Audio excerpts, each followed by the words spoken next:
mot polémia, il y a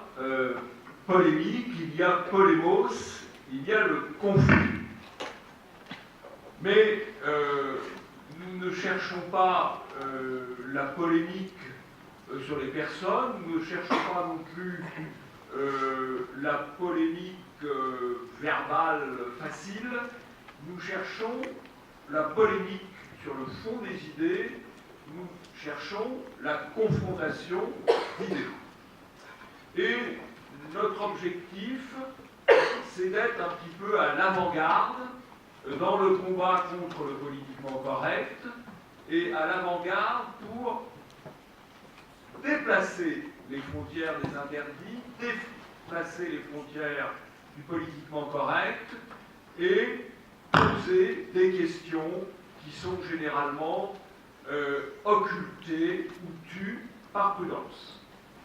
C'est ainsi que depuis 10 ans, nous avons consacré beaucoup d'efforts à combattre la tyrannie médiatique à travers nos journées de réinformation, à travers la cérémonie des Pop Art d'Or, dont la prochaine aura lieu au mois de mars prochain. Beaucoup d'efforts, à la fois pour dénoncer et donc affaiblir cette tyrannie, et aussi beaucoup d'efforts pour promouvoir et faire connaître les moyens de l'affaiblir, et notamment à développer les médias alternatifs. Aujourd'hui, c'est une réunion d'un type un peu particulier, c'est le premier forum Polémia que nous organisons. L'idée nous en est venue à la suite d'un texte que Laurent Ozon a fait paraître sur Polémia et qui s'intitulait « La fragilité des jeunes Européens dans la société multiculturelle ». Ce texte a beaucoup circulé, a eu beaucoup d'impact, et donc il nous a paru intéressant de rebondir et d'organiser pour aller plus loin avec vous, et pour aller plus loin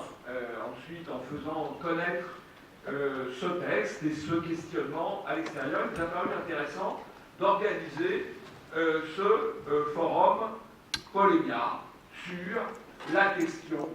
au fond, comment préparer les jeunes Européens à faire face aux difficultés d'une société multiculturelle. Pour cela, nous dirons les choses telles qu'elles sont et nous essayons aussi, parce que c'est notre esprit, d'essayer d'apporter des réponses positives, des réponses pratiques, telles qu'elles peuvent être